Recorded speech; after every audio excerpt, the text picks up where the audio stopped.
and I want Chris to Chris, I didn't mean to take any thunder away from you, but we know that there were 7 different waves that hit the beach that day. Yeah, there were 7 waves, and no, you didn't take any of my thunder. It's your show. You have a right to create whatever intro to your program as you want. You're fine. Let me just give a little perspective. You said there were 20,000 troops who hit the beaches there in Normandy, in France. 7 waves of those 20,000 troops. So they just kept coming wave after wave. Of the 20,000 who Nazis knew for sure they could have just mowed these people down more than they already did. So what the Allies did is they tried to trick Hitler into believing that they were coming at a different location other than Normandy. Did you know that? I did. I did not. I did. Yeah. But one of the things that I wanted to tell you is it was 20,000 paratroopers. Okay? Yes. Okay, it was 20,000 paratroopers, and I believe they landed 130,000 men at actually over the 50-mile beachhead. Yeah. And it was and there was 57,000 U.S. troops that came ashore at Utah and Omaha Beach, and that was the worst of the battle. Mm-hmm. Yeah. Total, that Atlantic wall was 2,400 miles, 2,400 miles, a 2,400-mile wall of bunkers with people with machine guns and mines, so people will get blown up if they step on the beach, landing obstacles, anything to keep people from attacking. But here's what happened. Basically, the Allies had to use dummy equipment to fool Hitler and the Nazis and make them think they were attacking at a different beach so as to thin out the Nazi defenses. So they purposely gave the impression that they were going to, come in a different location. And what they did is they made these basically out of inner tube, same material you use for inner tubes. They made tanks and weapons and jeeps out of inner tube and made it look like they were coming on another side of France. And back then, there were no satellites that could zoom in and see for sure what these inner tubes were. They thought that they were actually jeeps and ships and other military vehicles. They designed them to look that way. So by flying overhead and taking pictures, the Nazis thought that these rubber inflated vehicles, tanks and so on, and jeeps and so on, and ships were actually moving in a different direction. So what that did is it thinned out how many of the Nazis were there on Normandy. Wow. Crazy, huh? Yeah, it's crazy to think that they devised such a plan back then. I always think about the lack of technology, like this is really real live creative thinking here, right?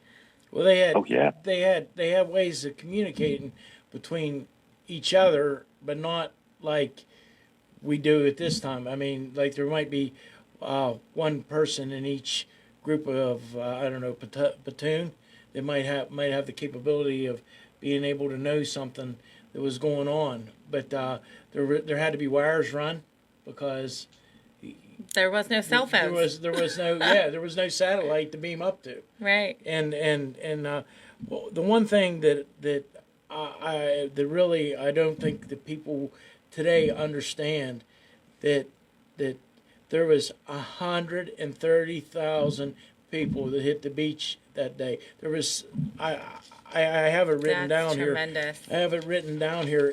There was 7,000 different types of ships. Wow. And Chris he's an historian.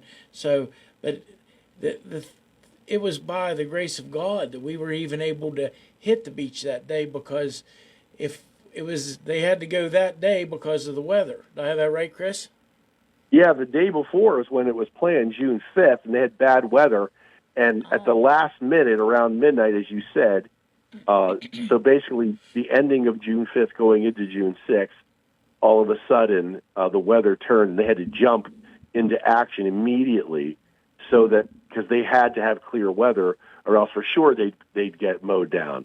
I mean, Wow. they got mowed down without bad weather, how much more so with. So basically what happened was, referring to what I was talking about before, they created a dummy army of these inflatable looking, military-looking vehicles that were all just inflated inner tubes, basically. Yeah. They had German spy planes that made runs over the southeast side of England. And there, since the English knew that the Nazis were flying spy planes over the southeast side of England, they saw a massive buildup of these tanks and landing crafts that were inflatable decoys. And so the Germans put more of their army on that side and less on Normandy, which made it a little bit easier. So imagine how much more loss of life would have occurred if they had not, if the Allies had not made these inflatable tanks and jeeps and, other, weapons and ships. If they had not done that and placed them on the southeast side of England, giving the impression that's where the attack was coming from, imagine what the loss of life would have been. Well, who was the mastermind behind that, ingenious plan? Do you know? Yeah. I think Eisenhower had a big hand in that. I'm pretty sure. So yeah, it was genius. All of them came together to come together to make this happen. It was a great idea. It was a collaborative effort. See what happens when you collaborate? you get good ideas, right? Right. Yeah. The code name for this Trojan horse style of deception with the inflated vehicles and tanks and jeeps and ships and everything, it was called Operation Fortitude. And they used all these different tricks to deceive the Nazis. Here's another thing that's pretty awesome. They also put, the Allies did, radio broadcasts that suggested that's where they were going to. So basically, they had radio broadcasts suggesting that that's where they were going to attack. And, of course, the Nazis were listening in on those radio broadcasts. Now we were already fighting a war in Italy, okay, which Chris wrote a book about. His parents were saved, but we can let him get a plug in for that. But we were already fighting a war in Italy. We were fighting in the South Pacific, and now we're sending 57,000 men to the beach at Omaha and Utah beaches, and 57,000 more Americans into harm's way, and many of these were young men. I mean, they were very young men. Chris, I mean, I don't have the statistics on it, but you think of what they did for us, because we had to stop the we had to stop the Nazi regime, the tyranny that they was putting over that part of Europe, and because actually Churchill was a mastermind behind a lot of this stuff too. You got to give Churchill a lot of credit. He was, absolutely. He was far from being the perfect. He was far from being the perfect leader, but he was the perfect leader for the time. And absolutely. And we have another fellow that's coming up for election right now. I was just going to say that. And I mean, Churchill, he liked to drink and he liked to smoke cigars, and he was very brash. I mean, he wasn't afraid to tell anybody anything. But the thing of it was, he understood that that if Germany crossed the channel, they would have to fight in the streets, and that was what they didn't want. Well, do you see the parallel similarities to what's happening today? It is. I mean, I think it's sort of uncanny a little bit, right? It is. What do you think, Chris? Well, history always repeats itself. Yeah. Remember the 56 men who signed the Declaration of Independence were considered felons by the British government. Remember that Nelson Mandela was considered a felon and put in jail, and then yet he still led his country in South Africa to freedom from apartheid. So you can't just judge a book by the cover. You have to see what the content of the person is. And in the case of what happened with Trump, a guy by the name of Ellen Dershowitz, who's a very liberal attorney. He did not vote for Trump. He's not going to vote for Trump this time around either. He was once the head of Harvard Law School. He said this is one of the worst, actually he said it was the worst case ever made for fraud he's ever seen in his 60-year history as a law scholar and attorney.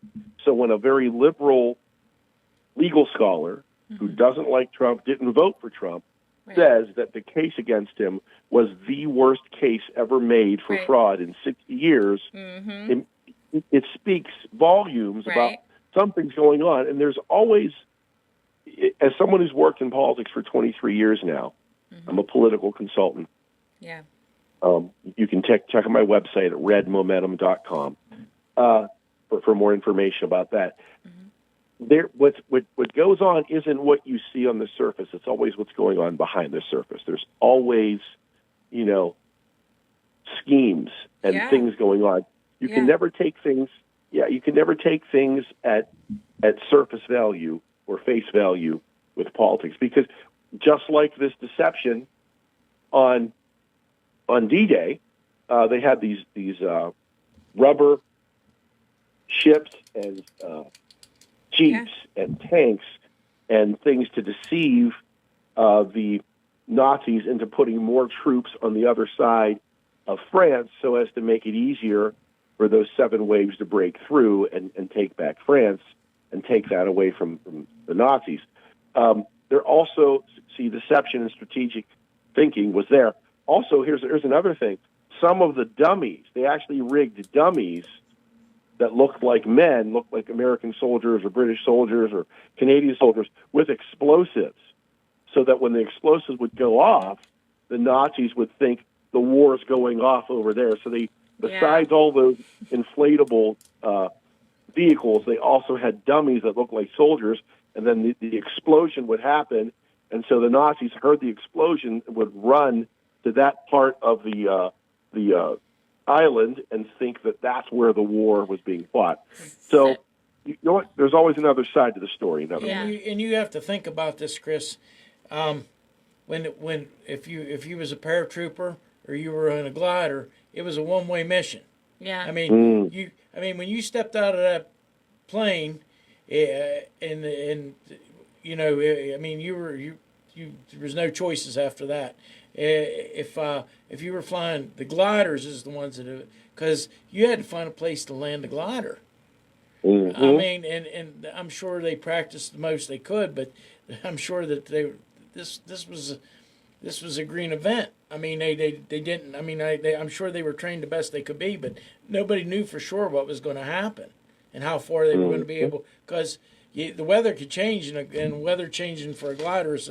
I often thought about that. The one thing I read, my dad always told a story. I don't have the captain's name, but they were trying to land on the beach, and he could see they were having trouble, so he actually beached his ship. He actually beached his ship, and they used the guns to help take out some of the. They used to take out some of the machine gun emplacements of the Germans, and you often think about, there wasn't no time to be calling and asking somebody for permission. You just had to do what you had to do and get it done. I have a question. Do you think that these trials and these things that they're making a circus out of sort of took the place of the rubber vehicles or whatnot that they were trying to distract from before? Well, there's a good parallel. by distracting the Nazis with these fake vehicles, fake tanks, fake jeeps, fake ships, fake weapons made out of rubber inner tube, right? You just blow up with a pump. Right. You're right. That was meant to distract the Nazis from the real war. Sure, there's always some kind of distraction going on to keep people's attention away from the real situation that's really going on. Have you guys ever heard of the book The Rules for Radicals? I want to say it sounds familiar. Yeah. Okay. Yeah. So Rules for Radicals was written by a communist who was very influential in politics, the Democrat Party politics specifically. Saul Alinsky was his name. Yeah. And I'll tell you how influential Saul Alinsky was with the modern Democrat Party. Yeah. Hillary Clinton, when she was in college, wrote her thesis about Saul Alinsky and praised him. Yeah. And he was a radical in the 50s and 40s, 50s, and 60s. In his book, Rules for Radicals, he says, he said basically different things you needed to do to deceive your opponent. And one of them was, ready for this? Accuse your opponent of the things that you do. I remember during the first election cycle with Trump, I did read a little bit about these rules, those rules, and I remember using them as debating points with my friends that had no clue, and they did not know what I was talking about. They had no clue. I'm like, this is real. Yeah. This is real information. Well, when you put together this, I guess you'd call it like a collage of all the different influences of the Communist Party of the USA into American government. Here's what you find out in American politics. Not only was Saul Alinsky one of those pioneers that influenced Democrat policy, again, Hillary Clinton writing her thesis praising Saul Alinsky, during the FDR administration, there were at least two, possibly several more, communist spies in FDR and Harry Truman's administration. Jeez, oh man. Yeah, how do and you they trust were the anybody? ones. Right, and they were the ones influencing FDR and Truman's policies. Yeah. One of them was a guy by the name of Elger Hiss. Yeah. Have you ever heard of Elger Hiss? No. Okay. Elger Hiss was a communist spy, a Soviet spy. And the funny thing about this Elger Hiss was FDR's top advisor. Wow. And FDR was being advised by a Soviet spy, and that Soviet spy, Elger Hiss, actually wrote the charter to create the United Nations. Wow. And along with Elger Hiss, there was another guy by the name of Harry Hopkins, who also was a communist spy for the Soviet Union. And so a investigation was done, and sure enough, they found that this was true. This is something that's become more and more documented. There was infiltration into our government and our politics by members of the Communist Party. Now, we do know that Senator McCarthy went too far. Most people, when you tell them about communist infiltration to our government, they raise Senator McCarthy from Wisconsin and say, we don't want to be like McCarthy. Okay, I agree. McCarthy, he really messed up. There was a chance to expose the real communists in government. And what McCarthy did wrong is he called everybody a communist, even those who weren't. And by doing that, he went too far, and it backfired, and it made it more difficult to expose the real communists because he was exposing people who weren't even communists. It's remember the old story, I'm trying to think the name of the boy who cried wolf? Yeah. Remember the boy who cried wolf when there wasn't a wolf? Yeah. When the real wolf showed up, no one believed him. Nobody believed him. So what McCarthy did, he cried wolf and said everyone was a communist, even people who weren't. And then when the real communists were exposed, no one believed it, which was a shame. Yeah. But So McCarthy really screwed up. McCarthy really screwed up. He shouldn't Yeah. have done that. But that Chris, doesn't change the fact there's evidence there. Go ahead. I'm sorry. well, anyways, I want to get back to D-Day and how all these men gave everything, how all these men gave everything for our country, and right now the way things are, we have to think that you think about Washington and Jefferson and what would they what would they what would they how would they look at things? And well, Madison, Madison, of course, Madison be the other one. But and then we went to the War of 1812 and how people stood against the British again. And then of course we kind of brought that war on ourselves. But we'll go into that another day. But then we had World War One, and all the atrocities that happened there, and how our country stood against tyranny for the world, not just for our country, for the world. And then World War II, the same thing. Which World War II was the last war that we fought to win, and it was. I mean, seriously, we sent. It's important that we think about these things. I mean, and I'm going to get off a little bit, but just here a couple years ago, we left 13 behind in Afghanistan for no reason at all. I mean, we had a president who did that. I mean, there was no good reason for that. You're right. And You're absolutely right. And we got to think about these things. It just the men and they were young men. I mean, I don't want to call them boys, but they were young men, and many of them hadn't even voted probably in their lives. Some of them probably weren't even 18 when it comes right down to it, and they gave everything because they knew we had to stop Germany. And, Right.